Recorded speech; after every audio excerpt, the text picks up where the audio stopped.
Dr. Shabir, welcome to Let the Quran Speak. My pleasure to be on. We're looking at your approach to Islam, Dr. Shabir. And before we do that, I want to think about, what are the common approaches to Islam, the ones that are most popularly known? And what are the problems with those approaches, Dr. Shabir? So maybe you can tell us a little bit about what the common approach is. Yes, and from the get-go, it might be useful for viewers to know that my approach will have many of the elements of the common approach, maybe with a different shade or a different angle or something like this. But let's describe the common approach. So the common approach that is known widely is that Islam is based on four sources. These are said to be first the Quran, second the Sunnah, which is the reported actions and approvals of our Prophet Muhammad, peace be upon him. The third is said to be Ijma, which is an Arabic word meaning consensus. And this is widely interpreted to mean the consensus of Muslim scholars.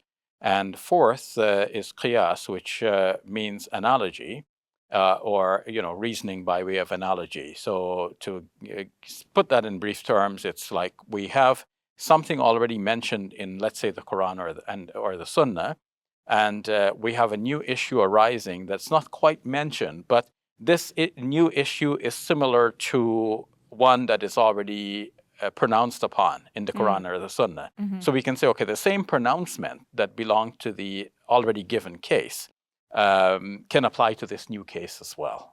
So scholars, by analogy, have applied old rulings to new problems. So these are the four sources that are said to govern to determine what Islamic law is. And scholars who have specialized in the development of Islamic law in early centuries came to be known as the eponyms of four schools of Islamic jurisprudence, because later scholars tended to follow these four in particular, though there have been others as well. But these four, by some process of evolution, they became the top ranking for later generations. So that's Abu Hanifa, Malik, Shafi'i, and Ahmed bin Hanbal. And the four schools are known as the Hanafi, the Maliki, the Shafi, and the Hanbali schools, widespread throughout the Muslim empire.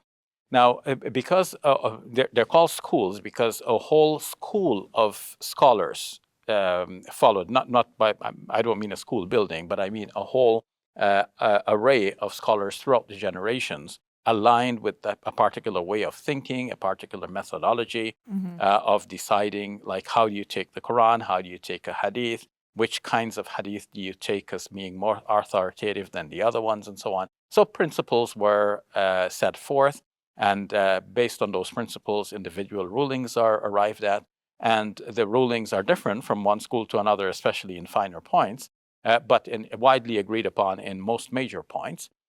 So Islam has this unified feel about it on the major points, but then there's a diversity on the minor points from one school to another. And we're talking within the Sunni context here, because that's what I'm more familiar with. So within the Sunni context, then, there's this unity and the diversity within that unity. And the followers of the four schools are trained to recognize as valid the approaches of the other schools as well. So the Hanafi and the Shafi and the Maliki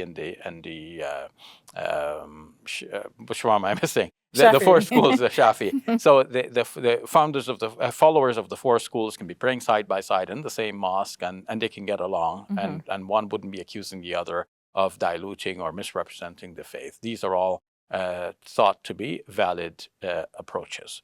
So when people, look to these scholars, right, to make decisions, the problem I think that arises is that it seems like their decisions are kind of frozen in time, right? Because people are relying on these scholars that lived hundreds and hundreds of years ago, who don't really, can't really conceive of things that we experience today, right? So is that the problem, Dr. Shabir, that you see with the common approach to Islam? Yes.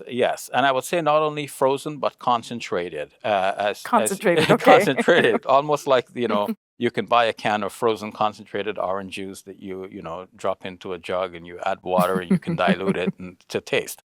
Well, it's first of all, it's frozen because it is, there are past rulings that were given at a past time by great scholars of Islam who looked at the situation in their times, and they saw that this is the best ruling. And it became frozen at a particular time. See, there is, as with biological evolution, there is a certain evolution over time, and then the species in question becomes fully adapted to the environment. So when the species becomes fully adapted to the environment, the species stops evolving.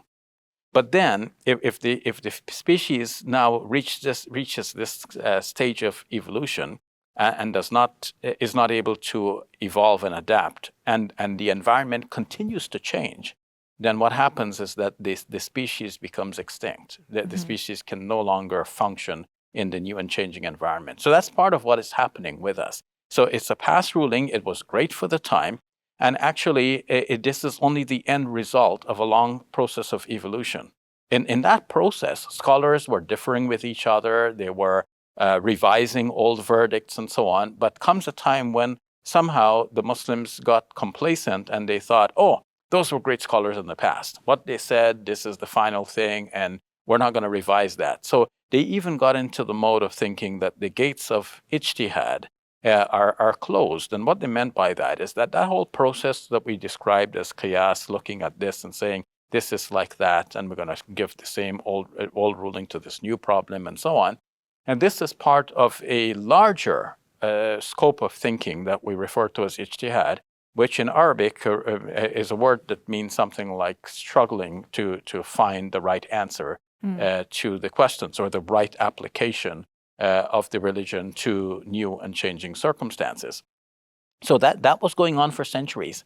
And scholars revised the verdicts of previous scholars. So if we take, for example, one of the eponyms of the four schools, Abu Hanifa, whom we already mentioned, now he had many great students who became scholars of their own right.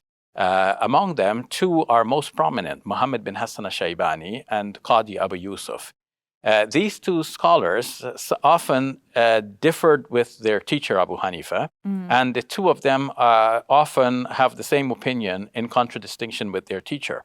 And sometimes the school in general, like we mentioned, the generations of scholars that came later, the generations of scholars that came later who consider themselves followers of Abu Hanifa often would go with the opinions of Qadi Abu Yusuf and Muhammad bin Hassan al-Shaybani. And it doesn't necessarily mean that these two great students were always in collusion with each other. Sometimes they differed with each other as well. And sometimes what is called the fatwa, or the verdict of the school in general, follows the fatwa of the founder, or not necessarily, founder is the wrong word. We can say the eponym behind the school, because the Abu Hanifa did not have an idea that he's founding a particular school here. They were just teachers responding to the questions coming to them, teaching students, and they didn't have an idea that what they're teaching is going to grow into what it has become today. So founder is not, they weren't deliberately founding a school. Nonetheless, the school may follow the fatwa of Abu Hanifa at times, or in some issues, but in some of the issues, they might follow the fatwa or the verdict of the two prominent students that we mentioned, and sometimes another student, Imam Zafar, for example. And sometimes they will follow one or the other where the two are not in agreement. So you see. So how do they make that decision about who to follow? Well, over time, there is this evolution of thought. They're looking at the available opinions, they're looking at the new problems, and they're thinking that, like looking at this new problem, it looks like it's the verdict of Abu Hanifa that will fit well and give us a result which we can call Islamic.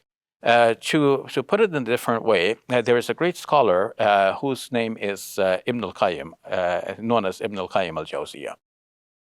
And he, in his book, I'lam al-Muwaqqi'in, it's a book in Arabic with that title, says that when the scholar goes through the whole exercise of trying to find the right verdict on a question, after they've gone through like systematically and they've reached a conclusion, they should look at the conclusion. If that conclusion is ugly, the Arabic word is qubh. If it's qabih, if it's ugly, then that should be rejected, because Islam is not that. Islam is about husn, not qubh. It's about beauty, not ugliness. So you have to see how it's going to fit on the ground. Is it going to give you a beautiful result that people are going to look at it and say, this is Islam? Or is it going to be such that people look at it and say, this is Islam, you know? But what's going to be the reaction? So if the reaction is going to be that people are going to find this ugly, then either something is wrong with the people or something is wrong with this result itself. And most often we just lazily say something is wrong with the people. Let them change, let them come to the right faith or whatever. People are, corrupt or Satan-driven or whatever the case is. But we should look at the result as well, because it could be that through our own human failings, we have arrived at a wrong result. So we have to go back through the process and see what we have missed. So what the scholars have been doing through the ages is exactly this. They're looking at the results and they're saying, well, wait a minute, this result is not right. So, even though a great scholar said it in the past, maybe what he said fit the environment and the circumstances, and maybe there's some details that we're not familiar with why he reached that conclusion, but we just can't replicate that same conclusion in our circumstance because it's going to look ugly, and that's not Islam. So why do you think, Dr. Shabir, that the gates of ijtihad were supposedly closed? Well, the opinions obviously multiply over time. If everyone has their own opinion, it multiplies. Eventually, it becomes unwieldy. So people want to now stave off further opinions and say, okay, let's just follow the established opinions. So to justify that, they started to be very inventive. They said, okay, well, if you want to be a mujtahid, one who can do ijtihad, then you must have all of these qualifications, because those scholars in the past, they had all of these great qualifications. Naturally, they memorized the Quran, which is very common in the Muslim world. From the time, children are about 7 years old in some parts of the world, it's very common that they memorize the entire book. And then you have to know 200,000 hadiths by memory. And so who knows that? But a lot of this is imaginary. Like they're imagining that the great scholars of the past had all of this knowledge. Of course, they had great knowledge. We're not doubting that. But to specify it in this way, like this number of hadith and so on, is only to put up a barrier to prevent others. Whereas they know that in principle you cannot prevent the process. But by coming up with these stipulations, they're saying, yeah, we allow it in principle, but in practice, nobody's going to be able to do this. So we just rely on these sayings of the scholars of the past. And by doing that, as you mentioned, there are new problems which the scholars of the past could not have imagined. Though great as they were, if we were there, we wouldn't have done any better. We could not have imagined hundreds of years ago the kinds of technological development and other sorts of development in society, in human thought, and in the way in which subjects are being studied and integrated and split into branch subjects and so on. We talk about the study of history, and we talk about the study of politics, and then we can talk about the history of politics, which is a separate study by itself. So this is integration, and then diversity and so on. So then social issues as well, right? Like exactly. The abolishing of slavery. Nobody would have imagined it at that time. Yes. So many issues are so new that they have to be thought of from the get-go. We have to go back to original principles. We have to go back and say, okay, how does the Quran address the issue?